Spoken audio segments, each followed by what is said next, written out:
1 கொரிந்தியர் 9ஆம் அதிகாரம் 19வது வசனத்திலிருந்து 27வது வசனம் வரைக்கும். நான் ஒருவருக்கும் அடிமைப்படாதவனாய் இருந்தும் நான் அதிக ஜனங்களை ஆதாயப்படுத்தி கொள்ளும்படிக்கு என்னை தானே எல்லாருக்கும் அடிமையாக்கினேன். யூதரை ஆதாயப்படுத்தி கொள்ளும்படிக்கு யூதருக்கு யூதனை போலவும், நியாயப்பிரமாணத்துக்கு கீழ்ப்பட்டவர்களை ஆதாயப்படுத்தி கொள்ளும்படிக்கு நியாயப்பிரமாணத்துக்கு கீழ்ப்பட்டவனை போலவும் ஆனேன்.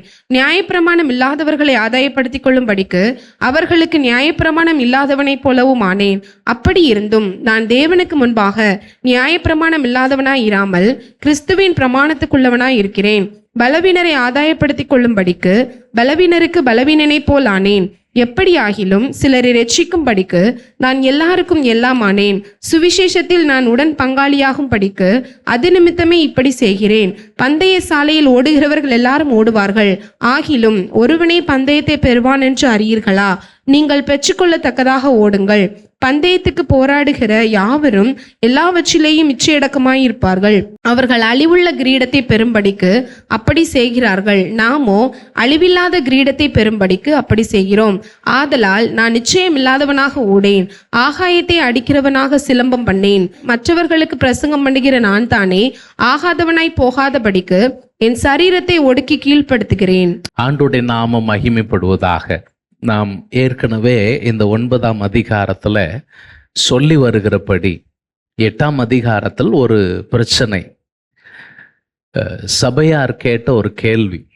அந்த கேள்விக்கான பதிலை அப்போஸ்தலனாகிய பவுல் சொல்லி வருகிறார்.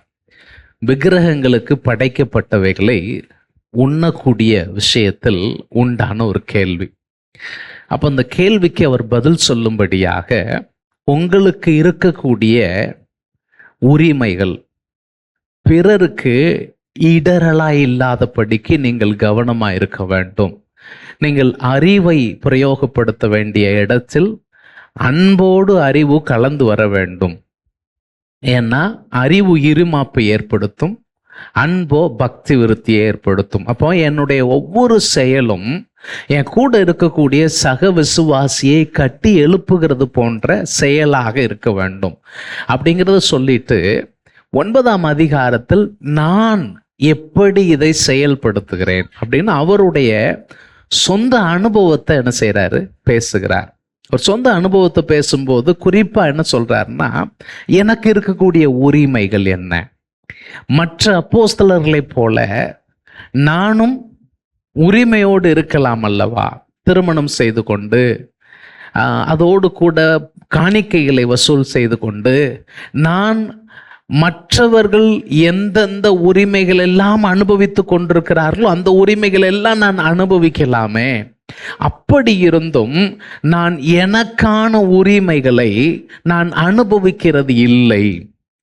ஏன் அதை நான் அனுபவிக்கிறது இல்லை என்று சொல்லி ஒரு சில காரணங்களை சொல்லி வரும் பொழுது, இந்த அதிகாரத்தின் இறுதி பகுதியில் நான் பாடுபடுகிறதற்கும் நான் கடினமான வழியை தெரிந்து கொண்டதற்கும் காரணம் என்ன, நான் யாருக்கு மத்தியில் ஊழியம் செய்கிறேனோ அவர்கள் வாழ்வு லகுவாக்கப்பட வேண்டும். அவர்கள் வாழ்வை நான் கடினமாக்க கூடாது. அவர்களை நான் அதிகமாய் கடினமான ஒரு சூழலுக்கு நேர, ஒரு நெருக்கடிக்கு நேர நான் அவர்களை நடத்தக்கூடாது. மாறாக அவர்களுடைய வாழ்வு என்னால் இன்னும் அதிகமாய் ஆசீர்வதிக்கப்பட வேண்டும் என்கிற ஒரே இலக்கை அவர் மையமாக வைத்து இந்த பகுதியை சொல்றார். அப்போ எனக்கு இருக்கக்கூடிய உரிமை, யார் கேடு கெட்டு போனா எனக்கு என்ன, யார் என்ன சொன்னா எனக்கு என்ன, யார் எப்படி இருந்தா எனக்கு என்ன என்பது அல்ல. ஏன் உரிமையை நிலைநாட்டுகிற வேளையில, ஏன் உரிமையை செயல்படுத்துகிற அதே வேளையில பிறர் ஆசீர்வதிக்கப்பட வேண்டும், பிறர் வாழ்வு கட்டி எழுப்பப்பட வேண்டும், அதற்காக நான் கிரியை செய்வேன். அப்போ கடந்த முறை நான் உங்களோடு பேசும் பொழுது சுவிசேஷம் அறிவிப்பது என் மேல விழுந்த கடமை என்பதை பவுல் சொன்னதை நம்ம சொன்னோம். சுவிசேஷம் அறிவிக்கிறது என்னுடைய கடமை என்பது மாத்திரமல்ல, அதை நான் உற்சாகமா செய்யலைன்னா கூட நான் அதை செய்யாம இருக்கக்கூடாது. ஏன்னா உக்கிரான உத்தியோகம் எனக்கு கொடுக்கப்பட்டிருக்கிறது. அந்த கடமை என்பதற்கு அவர் சொன்னிருக்கிற இன்னொரு வார்த்தை உக்கிரான உத்தியோகம். எனக்கு அப்படிப்பட்ட ஒரு பொறுப்பு கொடுக்கப்பட்டிருக்கு. உக்கிரான உத்தியோகம் அப்படிங்கிறது என்னன்னா, அந்த நாட்கள்ல பெரிய பெரிய எஜமானர்கள், நிலச்சுவாழ்ந்தார்கள், பெரிய வசதி படைத்தவர்கள் அவர்களுடைய வீட்டு காரியங்கள் எல்லாவற்றையும் கவனிக்கிறதற்கு அவர்களுக்கு கீழே சில மேனேஜர்ஸ் நியமிச்சிருப்பாங்க. அந்த மேனேஜராக இருக்கிறவர் அவங்க வீட்டில் அடிமையாக பிறந்து வளர்ந்தவராக கூட இருக்கலாம். அவங்கள ஸ்டூவர்ட்ஸ் அப்படிங்கிற ஒரு வார்த்தை பயன்படுத்துவாங்க. அதாவது அவருடைய காரியங்கள் அனைத்திற்கும் அவர் தான் பொறுப்பானவர், இன்சார்ஜ். அவருக்கு தெரியாம எதுவும் என்ன செய்யாது, நடக்காது. அப்படிப்பட்ட ஒரு நிலையில் அப்ப எந்த ஒரு காரியத்தை குறித்து எந்த கேள்வியும் கேட்கணும்னு சொன்னா இவர்கிட்ட கேட்டா எல்லாமே தெரியும்.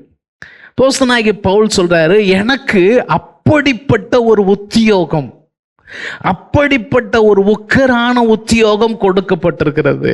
இதைத்தான் அப்போஸ்தலனாகிய பவுல் வேறு இடங்கள்ல சொல்லும் பொழுது, அவர் என்னை உண்மை உள்ளவன் என்று எண்ணி இந்த ஊழியத்திற்கு ஏற்படுத்தி இருக்கிறபடியால் நான் அவரை ஸ்தோத்திரிக்கிறேன். இதே கொரிந்தியர் நிருபத்துல 4ஆம் அதிகாரத்துல சொல்லும் பொழுது, நீங்கள் எங்களை கிறிஸ்துவின் உக்கிரானக்காரர் என்று எண்ணிக்கொள்ளுங்கள் சொல்லிட்டு சொல்லுவாரு. உக்கிரானக்காரன் எல்லாவற்றிலும் உண்மையாயிருக்க வேண்டும். அப்போ அப்போஸ்தலனாகிய பவுல் தன்னுடைய வாழ்க்கையை எடுத்து காமிக்கிறார்.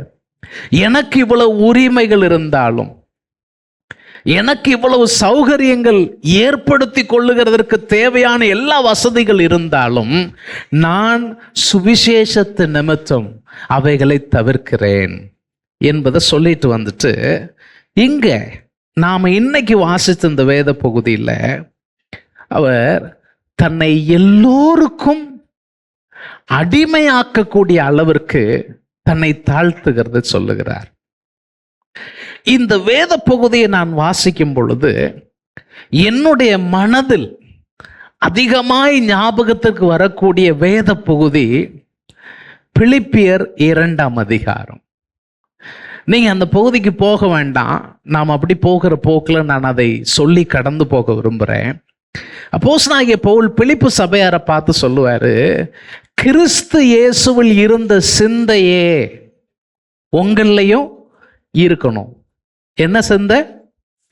இயேசுவில் என்ன சிந்தை இருந்துச்சோ அந்த சிந்தை உங்களில் இருக்கணும். இயேசுவில் என்ன சிந்தை இருந்துச்சு அது சொல்லும் போது அவர் சொல்றாரு, அவர் தேவனுடைய சாயலாய் இருந்தும் தேவனுக்கு சமமாய் இருப்பதை தனக்கு கிடைச்ச ஒரு பெரும் மதிப்பு மிக்க விஷயமாக, தனக்கு கிடைச்ச ஒரு மிகப்பெரிய ஒரு பிரிவிலேஜா அதை தனக்கு சாதகமா என்ன செய்யல, பயன்படுத்தவில்லை. மாறாக அவர் அடிமையின் ரூபம் எடுத்தார், தம்மை தாமே தாழ்த்தினார்.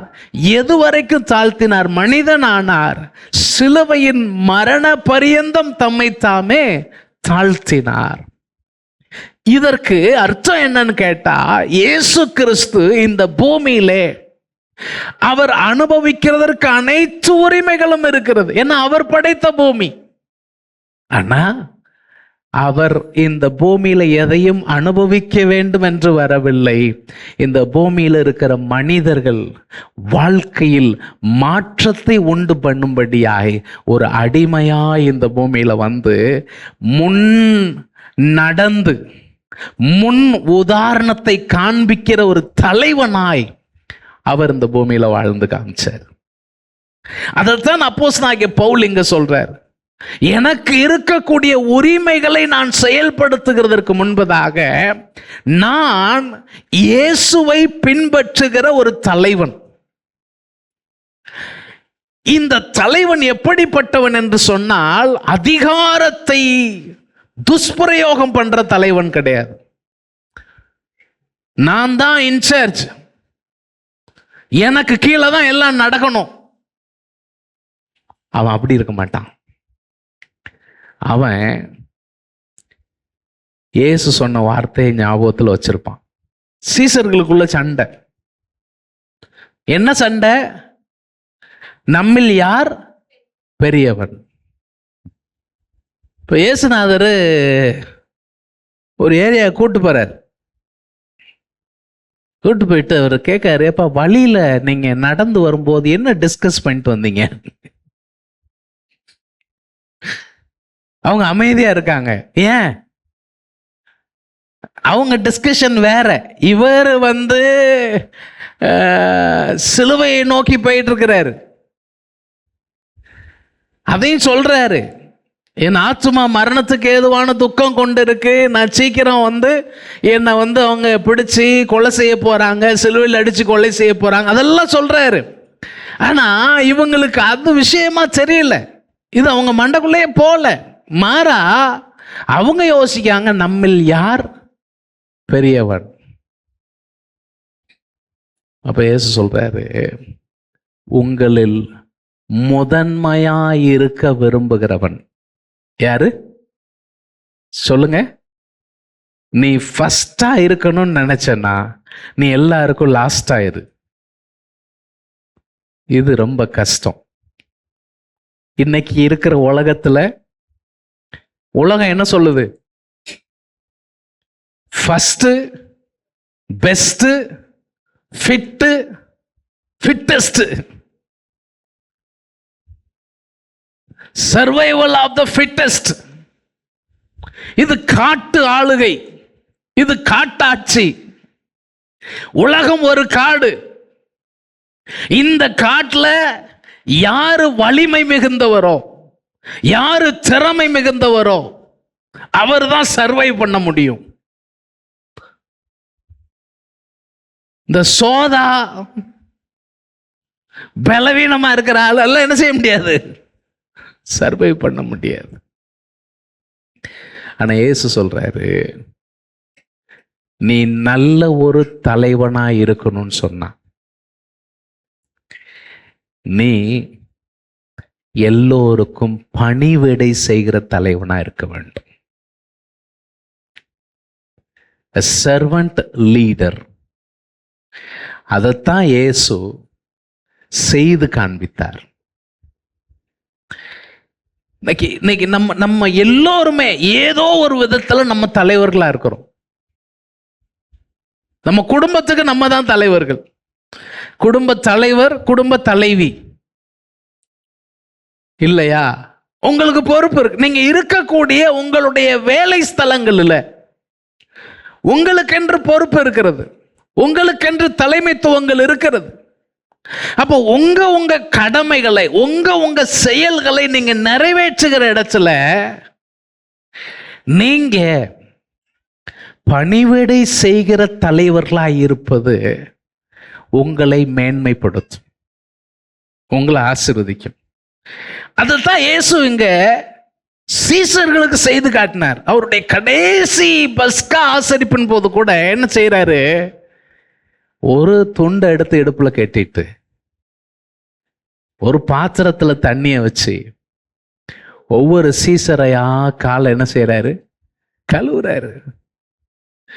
ஒரு ஆள் சொல்றாரு, ஆண்டவரே நீர் இதை செய்யக்கூடாது, நான் விட மாட்டேன். அவர் சொல்றாரு, நான் இப்போ இதை செய்ய எனக்கு அனுமதி கொடு. இப்போ உனக்கு புரியாது, இனி என்ன செய்வ, புரிஞ்சுக்கிடுவேன். ஆனா இல்ல நான் விடவே மாட்டேன். அப்ப அவர் சொல்றாரு, நான் இதை செய்யலைன்னா உனக்கும் எனக்கும் எந்த பங்கும் இல்லை, தொடர்பும் இல்லை. அவன் சொன்னா, காலு மட்டும் இல்லை, என் உடம்பையே கழுவும். ஏன்னா எனக்கு என்ன வேணும், உம்மிடத்துல பங்கு வேணும், அதனால என்ன உடம்பவே கழுவும். அவர் சொல்றாரு, எப்பா நீ அவளெல்லாம் செய்ய வேண்டாம், குளிச்சவன் மேல இருந்து கீழே வரைக்கும் கழுவு, கால கழுவுனா போதும். ஏன் அப்படி சொல்லி இருக்கிறாங்க அப்படின்னா, இன்னைக்கு இருக்க மாதிரி ரோடு வசதிகள் இல்லை டிராவல், நம்ம பண்ணக்கூடிய டிராவல் வசதிகள் அன்னைக்கு கிடையாது. புழுதியிலையும் இதுலேயும் தான் நடந்து வரணும். அப்போ குளிச்சுட்டு போனா கூட இவங்க ரோட்ல டிராவல் பண்ணி வரும் பொழுது என்ன ஆகும், காலெல்லாம் ரொம்ப புழுதி ஆகும். அதனால என்ன செய்வாங்க, பொதுவா ஒரு வீட்டுக்கு விருந்துக்கு போறதுக்கு முன்னால வெளியே தண்ணி வச்சிருப்பாங்க. அதுல அவர்கள் பாதம் கழுவி என்ன செய்வாங்க, உள்ள போவாங்க, அந்த டஸ்ட் நீங்கிறதுக்காக. அதனாலதான் அவர் சொல்றாரு, முழுகினவன் திரும்ப குளிக்க வேண்டியதில்லை. அவன் எந்த பாதங்களும் மட்டும் என்ன செய்யும், போதும். அப்ப ஆண்டவர் சொல்றாரு, இதெல்லாம் செய்து முடிச்சு சொல்றாரு, நீங்க என்னை ஆண்டவர்னு சொல்றீங்க. என்ன சொல்றீங்க? ஆண்டவர்னு சொல்றீங்க. நீங்க என்ன போதகர்னு சொல்றீங்க. உங்கள் ஆண்டவரும் உங்கள் போதகரும் ஆகிய நானே உங்கள் பாதங்களை கழுவினால் நீங்கள் என்ன செய்யுங்க? ஒருவர் பாதங்களை ஒருவர் என்ன செய்யுங்க? கழுவுங்கள். இதைத்தான் பிலிப்பியர்ல பவுல் அழகா சொல்லுவாரு. நீங்க யாரும் இன்னொருத்தரை உங்களோட கிரேடு குறைஞ்சவரா நீங்க என்ன செய்யாதீங்க, நினைக்காதீங்க. ஒவ்வொருவரும் மற்றவரை உங்களிலும் மேன்மையானவர்களாக எண்ணுங்கள். பொதுவாகவே எல்லாரையும் நம்ம அப்படி நினைக்க முடியுமா? யோசித்து பாருங்க. சிலர்லாம் நமக்குன்னே வருவான். அவங்க செய்யற எல்லாமே அடிமுட்டாள்தனமா இருக்கும். நம்ம காலையில எந்திரிச்சு நான் என்ன முகத்துல முழிச்சேனோ, இதுக்கு முன்னால நான் இருக்க வேண்டி இருக்கு. அப்படி சூழல்ல என்ன செய்யறது? நான் சொல்றேன், தாழ்மையே அணிந்து கொள்ளுங்கள். கஷ்டம்தான், உங்க பொறுமையை சோதிக்கக்கூடிய விஷயம்தான். ஆனா கோபம் எதற்கும் தீர்வாக அமைந்து விட முடியாது. தாழ்மையோடு நம்ம பொறுமையோடு போகிறது தான் என்னைக்குமே நமக்கு அது தீர்வாக அமையும். சரி, இப்ப அப்போஸ்தலனாகிய பவுல் சொல்றாரு, நான் ஒருவருக்கும் அடிமைப்படாதவனாய் இருந்தும் நான் அதிக ஜனங்களை ஆதாயப்படுத்தி கொள்ளும். இந்த வார்த்தை திரும்ப திரும்ப வரும். ஆங்கிலத்தில் டு வின் அப்படிங்கிற வார்த்தை பயன்படுத்திக்கிறாங்க. வின் வின் அப்படின்னா வெற்றி பெறுதல். ஆனா உண்மையிலே அந்த இடத்துல கெயின் அப்படிங்கிற வார்த்தை தான் சரி, ஆதாயப்படுத்தி கொள்ளுதல். இந்த இடத்துல வின் பண்றது அப்படிங்கிறதுனால இன்னொருத்தர் லூஸ் பண்ணிட்டாங்கிற அர்த்தம் இல்லை. நான் ஜெயிச்சிட்டேன் அப்படிங்கிறதுனால இன்னொருத்தர் தோத்துட்டார் அப்படிங்கிற அர்த்தம் இல்லை. இந்த மேனேஜ்மெண்ட் இதுல வின் வின் சிச்சுவேஷன் அப்படின்னு சொல்லுவாங்க. எனக்கும் தோல்வி இல்லை, உங்களுக்கும் தோல்வி இல்லை. எனக்கும் வெற்றி, உங்களுக்கும் வெற்றி. இப்ப அப்போஸ்தலனாகிய பவுல் சொல்றார், நான் ஒருத்தருக்கும் அடிமை கிடையாது. ஆனால் அதிக ஜனங்கள் இயேசுவை அறிந்து கொள்ள வேண்டும் என்பதற்காக நான் என்னை தானே எல்லோருக்கும் அடிமையாக்கினேன். நான் அப்படி செய்ய வேண்டிய அவசியம் கிடையாது, ஆனா நான் அதை செய்தேன். நிறைய நேரங்களில் பார்த்தீங்கன்னா ஒரு ஒரு ஒரு நல்ல தலைவனுக்கு இருக்கக்கூடிய அழகு என்னன்னா, அவங்க என்கிட்ட பேசினாங்கன்னா நான் என்ன செய்வேன்? பேசிக்கிடுவேன். அப்படிங்கிறது நல்ல தலைவன் கிடையாது. நல்ல தலைவன் யாருன்னா, அவன் வாலண்டியர் பண்ணுவான். அவங்க வந்தாலும் சரி வரலனாலும் சரி, இவன் போய் அவர்களை என்ன செய்வான்? பார்ப்பான், பேசுவான். சில நேரங்களில் நமக்கு இருக்கக்கூடிய ஒரு பெரிய கஷ்டம் என்னன்னா, நமக்கு எதுக்கு வீண் வம்பு அப்படின்னு நாம இருப்போம். அப்படி இருக்கக்கூடாது. நாம வாலண்டியர் பண்ணணும். நமக்கு கல்லறியே விழுந்தாலும் பரவாயில்ல, நாம வாலண்டியர் பண்ண வேண்டியது பண்ணிதான் ஆகணும். அப்போஸ்தலனாகிய பவுல் அதான் சொல்றாரு, நான் யாருக்கும் அடிமை கிடையாது, ஆனா நான் என்னையே என்ன ஆக்குறேன்? எதுக்காக? அநேக ஜனங்களை, அதிக ஜனங்களை நான் ஆதாயப்படுத்தி கொள்ள விரும்புகிறேன். அதையே அவர் தொடர்ந்து ஒன்று ஒன்றா சொல்லிட்டு வர்றார். எப்படி அப்படின்னு கேட்டா, இதை 19வது வசனத்தை ஜெனரலா சொல்லிட்டு 20வது 21வது 22வது வசனங்களில் குறிப்பிட்ட சில ஜனங்களை சொல்றார். யூதரை நான் ஆதாயப்படுத்த நான் யூதனை போல மாறுறேன். கிரேக்கரை நான் ஆதாயப்படுத்த நான் கிரேக்கரை போல மாறுறேன். நியாயப்பிரமாணம் இல்லாதவர்களை ஆதாயப்படுத்த அவங்கள மாதிரியே நான் இருக்கிறேன். ஆனாலும் தேவனுடைய நியாயப்பிரமாணம் எனக்குள்ள இருக்கு அப்படிங்கிறத நான் உணர்ந்து இருக்கிறேன். பலவீனமா இருக்கிறவங்களை ஆதாயப்படுத்த நானும் என்னவாயிட்டேன்? பலவீனரை போல ஆனேன். அதாவது இயேசு, அவரை குறித்து வேதம் என்ன சொல்லுதுன்னா, பிள்ளைகள் மாம்சத்தையும் இரத்தத்தையும், எபிரேயர் 2ஆம் அதிகாரத்தில் இருக்கிறது, பிள்ளைகள் மாம்சத்தையும் இரத்தத்தையும் உடையவர்களாய் இருக்க அவரும் அவர்களைப் போல நம்மை போல மாம்சத்தையும் இரத்தத்தையும் உடையவரானார். இயேசு நம்மை போலானார். அதனாலதான் ஆண்டவர் எதை சொன்னாலும் ஒரு அர்த்தம் இல்லாம சொல்லல. உன்னை போல பிறனை நேசி அப்படின்னு வசனம் சொல்லுது இல்லையா? அதுக்கு காரணம் என்னன்னா, இயேசு அதை செய்தார். இயேசு அதை செய்தது மாத்திரமல்ல, அப்போஸ்தலர்கள் அதை செய்தார்கள். இன்றைக்கு சபையின் எதிர்பார்ப்பு அதுதான். நம்மை குறித்த தேவ எதிர்பார்ப்பு அதுதான். பிள்ளைகளை போலவே அவர் ஆனார். அப்ப அப்போஸ்தலனாகிய பவுல் சொல்றாரு, நான் யூதனை போல மாறினேன், நியாயப்பிரமாணம் இல்லாதவனுக்கு அவனை போல மாறினேன், பலவீனனுக்கு நான் அவனை போல பலவீனனா மாறினேன். இதெல்லாம் எதுக்கு? 22 வசனம் சொல்ற, எப்படியாகிலும் சிலரை ரட்சிக்கும்படிக்கு நான் எல்லாருக்கும் எல்லாம் ஆனேன்.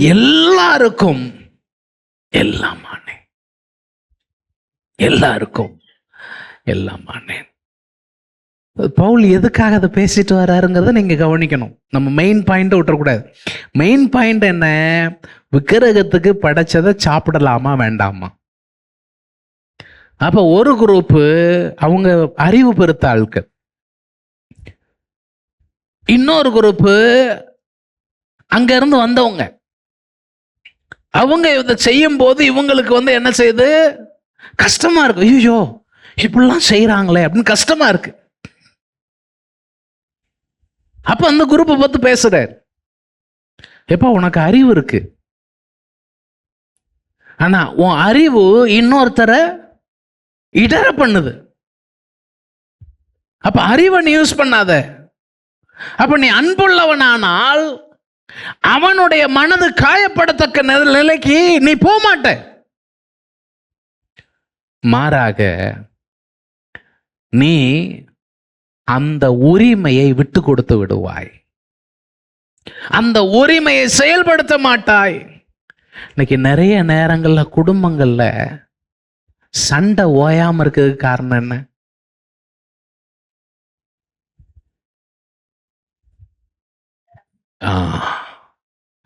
இது என்னுடைய பவர், நான் மாமியார், நான் மாமனார், ஏன் சம்பாத்தியம், என்னது ஏன் சம்பாத்தியம், ஏன் வீடு, என்னது என்னது என்னது உருப்படாது. நாலே நாரி தான் போகும். அப்ப என்ன செய்யணும்? நாம நம்ம குடும்பத்துல தானே இருக்கிறோம், நம்ம பிள்ளைகள் தானே, உங்க மனைவி தானே, உங்க புருஷன் தானே, உங்க மாமியார் தானே, உங்க மாமனார் தானே, உங்க மருமக தானே, உன் தம்பி தானே, உன் தங்கச்சி தானே. அந்த எண்ணம் வேணும். உன் அக்கா தானே, அதை சொல்லல, பாஸ்டர் சொல்லாம விட்டுட்டாருன்னு சொல்லிருப்பாங்க. அந்த மனநிலைமை வரணும். பிரியமானவர்களே, இது நம்ம குடும்பத்துல மட்டுமல்ல, நம்ம பார்க்கிற ஒவ்வொருவரும் ஏதோ ஒரு விதத்தில் நமக்கு சகோதர சகோதரிகள் தான். அந்த உணர்வு நமக்கு இருக்கணும். அந்த உணர்வு உங்களுக்குள்ள வந்துருச்சுன்னு சொன்னா நீங்க இயேசுவை போல வாழ்வீங்க. நமக்கு அந்த உறவு இருக்கு, அந்த அந்த ஓனர்ஷிப், அந்த ஒரு அந்த அந்த உறவினுடைய மனநிலைமையை நான் வளர்க்க ஆரம்பிச்சிட்டேன்னா பிரச்சனை நீங்கிரும். பிரச்சனை இருக்கு. சரி, நம்ம குடும்பம் தானே, நான் என்ன தோத்து போறேன்? குடும்பத்துல தானே தோக்குறேன், வேற யார்கிட்டயுமா நான் தோக்குறேன்? அந்த ஒரு மனப்பான்மை, விட்டு கொடுக்கிற மனப்பான்மை நமக்கு வந்துருச்சுன்னா பிரச்சனையே சால்வ் ஆயிரும். வெளியே உள்ளவன் சொல்றான் விட்டு கொடுக்கிறவங்க கெட்டு போறது இல்லைன்ட்டு. யாரு? ஆமா, வெளியே அப்படி எதுகை மோனையோட பேசுறாங்க. ஆனா உண்மையிலேயே அப்படி ஒரு மனநிலைமை நமக்கு வேணும். கர்த்தர் அதை எதிர்பார்க்கிறார். சொல்றாரு, நான் எல்லாருக்கும் எல்லாமானே. இது இயேசுவின் சிந்தை. இது என்னதுங்க? இயேசுவின் சிந்தை. சின்ன சின்ன விஷயங்கள் தான் மண்டை பிச்சிட்டு இருக்கிறதுக்கு காரணம் என்னது? பெரிய விஷயம் எல்லாம் ரொம்ப சின்ன விஷயம். கடைசியில உட்கார்ந்து யோசித்து பார்த்தா, அடா பாவியலா, இதுக்கு தானாடா இப்படி சண்டை போட்டுக்கிட்டீங்க, இதுக்கு தானா இப்படி நீங்க உருண்டீங்க. நமக்கே தோணும், நமக்கே நம்மளை ரொம்ப வருத்தமா தோணும். இந்த சின்ன விஷயத்துக்கு நம்ம இவ்வளவு நடந்துக்கிட்டோமே. அப்போஸ்தலனாகிய பவுல் சொல்றாரு, நான் எல்லாருக்கும் எல்லாமானேன். இதுக்கு காரணம் என்ன? என்னுடைய நோக்கம் ஆதாயப்படுத்த வேண்டும். என்ன செய்யணும்? நம்ம 1 பேதுரு நம்ம ஏற்கனவே பார்த்த வேத பகுதி தான் 3ஆம் அதிகாரம் முதல் 2 வசனத்துல பார்த்தீங்கன்னா, அங்க ரட்சிக்கப்பட்ட ஒரு மனைவி ரட்சிக்கப்படாத ஒரு புருஷனோடு குடும்பம் நடத்தி கொண்டிருக்கிறாள். அப்ப அவ எப்படி இருக்கணும் சொல்றாரு, மனைவிகளே உங்கள் சொந்த புருஷர்களுக்கு கீழ்ப்படிந்திருங்கள். அப்பொழுது அவர்களில் யாராவது திருவசனத்துக்கு கீழ்ப்படியாதவர்களாய் இருந்தால், யாராவது திருவசனத்துக்கு கீழ்ப்படியாதவங்களா இருந்தா, பயபக்தியோடு கூடிய உங்கள் கற்புள்ள நடக்கையை அவர்கள் உங்க நடக்க, பாத்தீங்களா, இதுதான் முக்கியம். என்னுடைய நடக்கை பிறரை கிறிஸ்துவுக்கு நேராக்க வேண்டும். ஒவ்வொரு விசுவாசியை குறிச்ச தேவனுடைய நோக்கம் இதுதான்.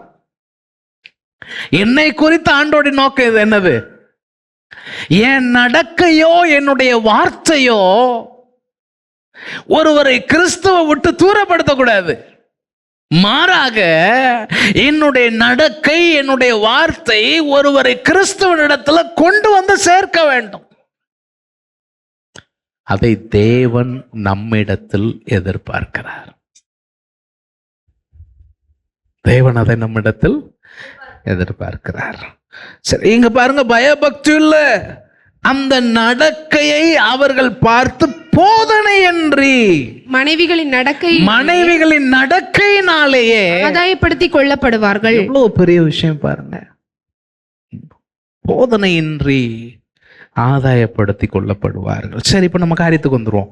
இப்ப அப்போஸ்தலனாகிய பவுல் இதெல்லாம் நான் செய்யறதுக்கு காரணம் என்ன? காரணம் என்னன்னு சொல்லும் பொழுது அந்த 23வது வசனத்தில் சொல்றாரு, சுவிசேஷத்தில் நான் உடன் பங்காளி ஆகும் பொருட்டு அதை நிமித்தமே இப்படி செய்கிறேன். நான் ஏன் இப்படி நடந்துக்கிறேன்? எனக்கு உரிமை இருந்தும் என் உரிமைகளை நான் ஏன் விட்டு கொடுக்கிறேன்? ஏன்னா எனக்கு தற்காலிகமா நான் பார்க்கக்கூடிய இந்த உரிமைகளை விட சுவிசேஷத்தில் நான் உடன் பங்காளி என்று தேவனிடத்திலிருந்து பெறக்கூடிய அந்த பலன் இருக்கே, அது எனக்கு மேன்மையானது, அது எனக்கு மிகவும் தேவையானது, அது எனக்கு ரொம்ப மேன்மையானது. அதனால நான் இதை செய்கிறேன். சரி, அப்ப முதல்ல நம்ம இந்த பகுதியில் என்ன சொல்றோம் அப்படின்னா, அப்போஸ்தலனாகிய பவுல் தன்னுடைய உரிமைகளை விட தான் யாரோடு இருக்கிறாரோ அவர்களை ஆதாயப்படுத்துகிறதற்காக தன் உரிமையை நிலைநாட்டுகிறத விட அவர்களில் ஒருவரா மாறிடுறார். அவங்கள ஒருத்தரா மாறிடுறார். அதாவது நாம தனித்துவமானவர்கள் என்பது உண்மைதான். கிறிஸ்துவுக்குள்ள இருக்கக்கூடிய நம்முடைய தனித்துவமான சத்தியங்களை நம்ம விட்டு கொடுக்க கூடாது. ஆனா அதே நேரத்துல நாம எந்த இடத்துல இருக்கிறோமோ அவர்கள் ஆதாயப்படுத்தப்படுகிறதற்கு நம்மால் ஆன மட்டும் நம்மை அவர்களுக்கு ஏற்ற நிலையில் நம்மை மாற்றிக்கொள்ள வேண்டியது ரொம்ப ரொம்ப அவசியமா இருக்கிறது. அப்ப அதுக்காக என்னைய ஒரு கோயிலுக்கு கூட்டு போகணுங்கிறாங்க, போக முடியுமா? நம்ம அதை பத்தி பேசலைங்க, அது வேற சப்ஜெக்ட். இந்த சப்ஜெக்டுக்குள்ள அது இருக்கு. ஆனா இதனுடைய நோக்கம் அதுவல்ல. நம்ம ஜெனரலா நம்ம பேசிட்டு இருக்கிறோம். இதை சிலர் எடுத்துக்கிட்டு சொல்லுவாங்க, நியாயப்பிரமாணம் உள்ளவனுக்கு நான் அவனை போல இருந்தேன், நியாயப்பிரமாணம் இல்லாதவனுக்கு நான் அவனை போல இருந்தேன். அப்ப கொலைகாரனுக்கு கொலைகாரனா இருக்கலாமா, குடிகாரனுக்கு குடிகாரனா இருக்கலாமா? அப்படி இருக்கக்கூடாது. நான் குடிகாரனை ஆதாயப்படுத்த போறேன், அதனால நான் டாஸ்மாக் கடையில அவன் கூட போய் உக்காந்து சரக்கு அடிச்சுக்கிட்டே நான் ஆதாயப்படுத்தலாம், அது அர்த்தம் கிடையாது. அது அர்த்தம் அல்ல. நாம் இருக்கிற இடத்தில் நம்ம சுற்றி இருக்கிறவர்கள் கிறிஸ்துவுக்கு நேராக நடத்தப்படுகிறதற்கு ஏற்ற செயலை நான் செய்வேன். என்னுடைய ஒரு செயல் அவர்களுக்கு இடரலை உண்டு பண்ணுமானால் அதை நான் தவிர்ப்பேன். இதைத்தான் சொல்றேன். சரி, இப்ப 24வது வசனத்திலிருந்து இன்னொரு விஷயத்தை பேசுறார். இது நம்ம அடிக்கடி கேட்ட ஒரு வேத பகுதி தான். அதனால நான் இதை ரொம்ப சுருக்கமா பேசி நான் முடிக்க விரும்புகிறேன். இதுல முதல்ல என்ன சொல்றாருன்னா, பந்தய சாலையில் ஓடுகிறவர்கள், ரன்னர், ஓட்டப்பந்தயம் ஓடுகிறவர்கள் எல்லாம் ஓடுறாங்க. ஆனா எத்தனை பேருக்கு தான் பிரைஸ் கிடைக்கி? இன்னைக்கு பாத்தீங்கன்னா தங்க பதக்கம், வெள்ளி பதக்கம், வெண்கல பதக்கம், அதுக்கப்புறம் வந்தவங்களுக்கு பார்ட்டிசிபேஷன் சர்டிபிகேட் வேணா கொடுப்பாங்க. 3 பதக்கங்கள் கொடுக்கறாங்க. இங்க அவர் சொல்றாரு எல்லாரும் ஓடுவாங்க, ஆனா ஒருவனே பதக்கத்தை பெறுவான். இது உங்களுக்கு தெரியாதா? நீங்களும் பெற்றுக்கொள்ளத்தக்கதாக ஓடுங்கள். எப்படி ஓடுங்க சொல்லுங்க, எல்லாரும் சொல்லுங்க. நீங்க ஓடணும். நீங்க ஓடுகிறதுடைய நோக்கம் என்ன? பெற்றுக்கொள்ள. இது முந்தின வசனங்கள்ல அவர் திரும்ப திரும்ப அதே வார்த்தையை சொல்றார். ஆதாயப்படுத்தி கொள்ளும்படி, ஆதாயப்படுத்தி கொள்ளும்படி, ஆதாயப்படுத்தி, அந்த ஒரே வார்த்தை தான் சொல்றாரு. அதனால இங்க அதோடு நீங்க கனெக்ட் பண்ணி பார்த்தீங்கன்னா அவர் சொல்றாரு, எப்பா எவ்வளோ பேர் ஓட்டப்பந்தயத்துல ஓடுறான், எதுக்காக ஓடுறான்? எதுக்காக ஓடுறான்னா அவன் பரிசு பெறணும். அப்ப நீங்களும் ஓட்டப்பந்தயம் தான் ஓடிட்டு இருக்கிறீங்க. நம்ம வாழ்க்கை, கிறிஸ்தவ வாழ்க்கை என்பது ஒரு ஓட்டப்பந்தயம். நீங்க எபிரேயர் 12ஆம் அதிகாரம் முதல் 2 வசனத்தை பார்த்தீங்கன்னா அப்படிதான் சொல்லி இருக்கு. மேகம் போன்ற இத்தனை திரளான சாட்சிகள் நம்மை சூழ்ந்து கொண்டிருக்க, பாரமான யாவற்றையும் நம்மை சுற்றி நெருங்கி நிற்கிற பாவத்தையும் உதறி தள்ளிவிட்டு விசுவாசத்தை துவக்குகிறவரும் விசுவாசத்தை முடிக்கிறவரும் ஆகிய இயேசு கிறிஸ்துவை நோக்கி உங்களுக்கு நமக்கு நியமிக்கப்பட்டிருக்கிற ஓட்டத்திலே எப்படி ஓடணுமா? பொறுமையா ஓடணும். ராமன் சொல்லுங்க. நம்ம ஓடிக்கிட்டே இருக்கணும். எதெல்லாம் உதறணும்? பாவத்தையும் பாரத்தையும் உதறணும். 2 விஷயம் உதற சொல்லியிருக்கு. ஒன்று பாவம், இன்னொன்று பாரம். பாரம்னா என்னது? அதுதான் நம்மகிட்ட ரொம்ப இருக்கே, அளவில்லாம இருக்கு பாஸ்டர். அளவுக்கும் அதிகமாகவே தான் இருக்கு. அதுக்கு மட்டும் என்ன கிடையாது, குறைவு கிடையாது. இப்போ ஓட்டப்பந்தயம் ஓடுறவங்கள பார்த்துருக்கீங்களா? டிவிலையோ இல்லை நேரையோ. பந்தயத்துக்கு ஓடுறவங்க எப்படி போவாங்க?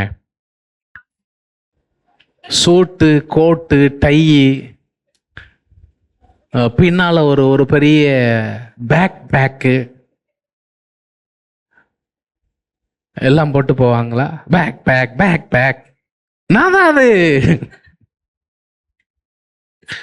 எல்லாம் போட்டா போவாங்க. இல்ல ஒரு 40 கிலோவுக்கு என்னத்தையாவது பாரத்தை தூக்கிட்டா போவாங்க? எப்படி போவாங்க? ரொம்ப ஒரு பனியன், ஒரு ஷார்ட்ஸ், ஷூ, அப்படிதான் ஓடுவாங்க. ஏன்? ஓடும்போது என்ன இருக்கக்கூடாது? வெயிட்டை தூக்கிட்டு ஓடக்கூடாது. பக்கத்துல பார்த்து சொல்லுங்க, ரொம்ப காலமா வெயிட்டை தூக்கிட்டு தான் ஓடிட்டு இருக்கிறீங்க. கொஞ்சம் வெயிட்டை இறக்கி வச்சுட்டு ஓடுங்க. ஆமா, பிரச்சனை நமக்கு அங்கதான் இருக்கு. பவுலுக்கு சொல்றாரு, நீங்க எப்படி ஓடணும்? பெற்றுக்கொள்ளத்தக்கதாக ஓடுங்கள் சொல்லிட்டு இப்போ ஓட்ட பந்தயத்தை சொல்றாரு. அடுத்த வசனத்துல பாத்தீங்கன்னா பந்தயம் அப்படிங்கிற வார்த்தை பயன்படுத்தி இருக்கிறாங்க. அது ஆக்சுவலா ஆங்கிலத்துல பாத்தீங்கன்னா ரெஸ்லிங்க்கு உள்ள வார்த்தை. அந்த குத்து சண்டை, அந்த மாதிரியான ஒரு ரெஸ்லிங், மல்யுத்தம் அப்படிங்கிற வார்த்தை பயன்படுத்துறாங்க. அதுக்கு உரிய ஒரு வார்த்தை சொல்றாங்க. அப்ப இது மல்யுத்தமா இருக்கட்டும் இல்ல ஓட்டப்பந்தயமா இருக்கட்டும், ஒரு ஒலிம்பிக்கில் பதக்கம் பெறுகிறதற்கு பயிற்சி பெறக்கூடிய ஒரு நபர் ஒரு நாளைக்கு எத்தனை மணி நேரம் பயிற்சி பெறுவார் அப்படின்னு கேட்டா கிட்டத்தட்ட 10-12 மணி நேரம் சொல்றாங்க. அப்ப அவர் எப்ப தூங்குவாரு, எப்ப என்ன செய்வாரு, அவங்க சாப்பாடு, எல்லா காரியத்திலையும் அவங்க என்ன செய்யறாங்க? கட்டுப்பாடா இருக்கிறாங்க.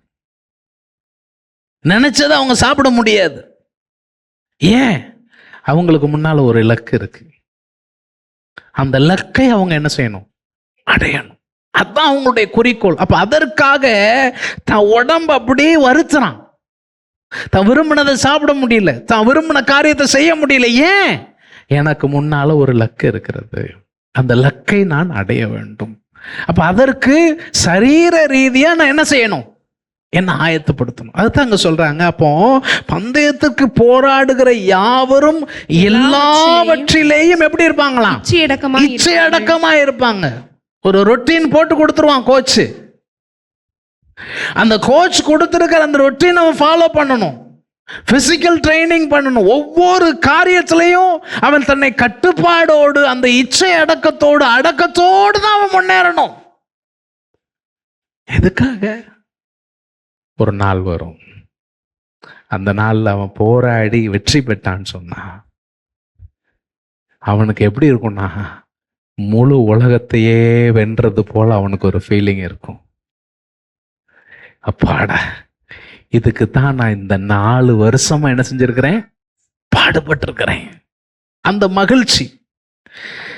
அப்ப அப்போஸ்தலனாகிய பவுல் சொல்றாரு, அவன் அவ்வளவு கஷ்டப்பட்டு தன்னை அடக்கி தன்னுடைய எல்லா காரியத்தையும் விட்டு கொடுத்து பயிற்சி செய்து அவன் வெற்றி பெறுகிறான். அப்படி பந்தயத்தை பெற்றப்போ இங்க என்ன சொல்றாங்க பாருங்க, 25 வசனத்துல, அவர்கள் அழிவுள்ள கிரீடத்தை பெறும்படிக்கு அப்படி செய்கிறார்கள். ஆமா, அவங்க கிரீடம் என்ன செஞ்சிரும்? அழிஞ்சு போயிடும். ஏன் அப்படி சொல்லி இருக்கிறாங்க? ஏன்னு சொன்னா அது ஆக்சுவலா அந்த ஒலிம்பிக் பந்தயங்களில் அந்த காலத்துல பரிசு கொடுக்கும்போது என்ன செய்வாங்கன்னா, அந்த அரசர்கள் ஒலிவ இலைகளினால் ஆன ஒரு கிரீடம் இருக்கும். அந்த கிரீடத்தை தான் தலையில வைப்பாங்க. இப்போ ஒலிவ இலை, அந்த இலை எவ்வளவு நாளைக்கு வாடாம இருக்கும்? ஒரு வருஷத்துக்கு வாடாம இருக்குமா? அது சீக்கிரத்துல வாடி போயிடும். அதனாலதான் இந்த கிரீடம் என்ன செஞ்சிடும்? அழிந்து போகும். அவர்கள் அழிவுள்ள கிரீடத்தை பெறதுக்கே 4 வருஷம் அவன் அவ்வளோ பயிற்சி எடுக்கிறான். வேதம் சொல்லுது, நாமோ அழிவில்லாத கிரீடத்தை பெறும்படிக்கு அப்படி செய்கிறோம். அல்லேலூயா சொல்லுங்க. நமக்கு ஆண்டவர் ஒரு அழிவில்லாத கிரீடத்தை வச்சிருக்கிறாரு. அது யாருக்கு? ஏதோ ஒருத்தருக்கு அல்ல, விசுவாசிக்கிற நம்ம எல்லாருக்கும் அந்த கிரீடத்தை வச்சிருக்கிறாரு. இந்த கிரீடம் அழிவே இல்லாதது. அவ்வளவு மேன்மையான கிரீடம் இது. அப்போ என் வாழ்நாள் முழுவதும் நான் இச்சை அடக்கத்திற்கு என்னை ஒப்பு கொடுக்கணும். நீங்க கலாத்தியர் நிருபம் 5ஆம் அதிகாரத்துக்கு வந்தீங்கன்னா, அந்த கலாத்தியர் 5ஆம் அதிகாரத்துல ஆவியின் கனி அப்படின்னு சொல்லி 22வது 23வது வசனத்துல இருக்கு.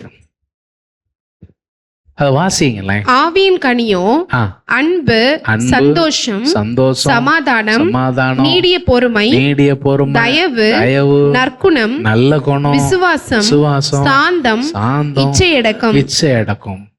இது அன்பில் துவங்கி இச்சையடக்கத்தில் முடிகிறது. ஆண்டவர் அழியா கிரீடத்தை பெறப்போகிற நம்ம இடத்தில் அவர் எதை எதிர்பார்க்கிறார்னா, இந்த ஆவியின் கனியை எதிர்பார்க்கிறார். வேதம் சொல்லுது, இவைகளுக்கு விரோதமான பிரமாணம் ஒண்ணுமே கிடையாது. இந்த 9 விஷயங்கள் உங்களுக்குள் இருக்குமே, ஆனால் இதுக்கு எதிராக இருக்கிற விஷயம் ஒண்ணுமே இல்லை. சரி, அப்ப நாம அழிவில்லாத கிரீடத்தை பெறுகிறோம் சொல்லிட்டு 26வது வசனத்துல சொல்றாரு, நான் நிச்சயம் இல்லாதவனாக ஓட மாட்டேன். அதாவது எனக்கு ஒரு நிச்சயம் இருக்கிறது. சிலருக்கெல்லாம் பார்த்தீங்கன்னா, என்ன செய்ய போகிறோம் அப்படிங்கிற எந்த ஒரு குறிக்கோளே கிடையாது, ஒரு எய்மே இருக்காது. ஒரு பழமொழி சொல்லுவாங்க, வெந்ததை திம்போம், வீதி வந்தா சாவும். நம்மள ஆண்டவர் அதுக்காக நியமிக்கல. உங்க இந்த ரூம்ல இருக்கக்கூடிய சின்ன பிள்ளையில இருந்து பெரிய ஆள் வரைக்கும் உங்க ஒவ்வொருத்தரை குறிச்சு கடவுளுக்கு மேலான நோக்கம் இருக்கிறது. உங்க யாரையுமே ஆண்டவர் சும்மா ஏனத்தையோ வந்துட்டான் இருக்கான் போற அது கிடையாது. வேதம் சொல்லுகிறது, நான் நிச்சயம் இல்லாதவனா ஓட மாட்டேன், எனக்கு நிச்சயம் இருக்கிறது. பவுலுக்கு நிச்சயம் இருக்கு, உங்களுக்கு நிச்சயம் இருக்கா? உங்களுக்கு அந்த நிச்சயம் இருக்கா? இல்லைன்னா இன்னைக்கு ஆண்டவர்கிட்ட கேளுங்க, ஆண்டவரே அந்த நிச்சயத்தை எனக்கு தாரும் சொல்லிட்டு சொல்றாரு. ஆகாயத்தை அடிக்கிறவனாக சிலம்பம் பண்ணேன். அப்படின்னா என்னது? சும்மா கம்பு சுத்துறது. எதுக்கு? எதிராளி இல்லாம கம்பு சுத்துறது. எப்படி? எதுக்கு ஆள் கிடையாது, ஆனா நான் என்ன செய்யறேன்? சொலண்டு சுத்துறேன். அதான் சொல்றாரு, நான் இப்படி எய்ம்லெஸ்ஸா இருக்க மாட்டேன். நிச்சயம் இல்லாதவனா என்ன செய்ய மாட்டேன்? ஓட மாட்டேன். ஆக்சுவலா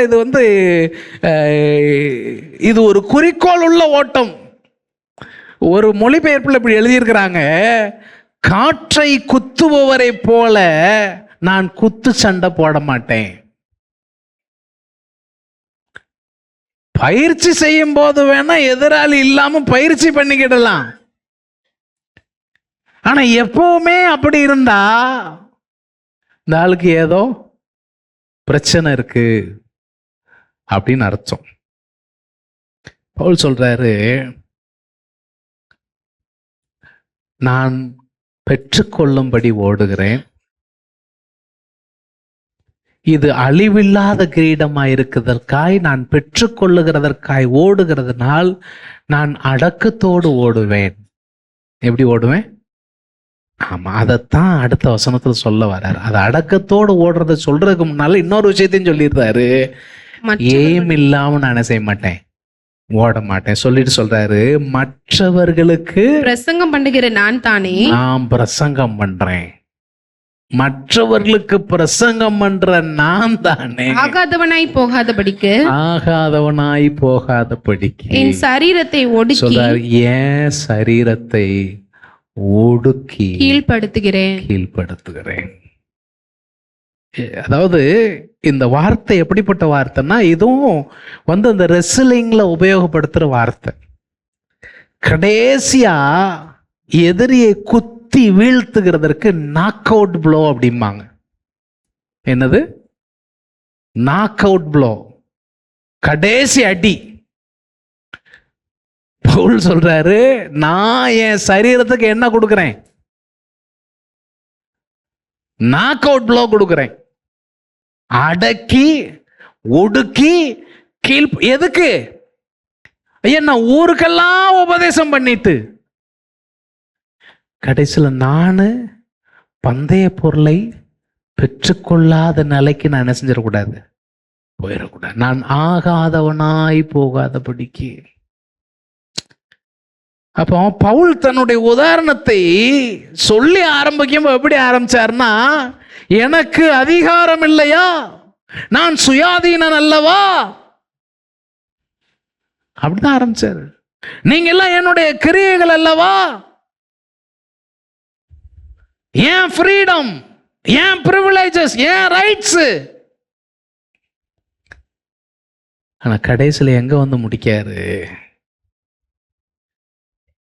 என்னை ஒடுக்கி கீழ்ப்படுத்துகிறேன், என் சரீரத்தை ஒடுக்கி கீழ்ப்படுத்துகிறேன். பிரியமானவர்களே,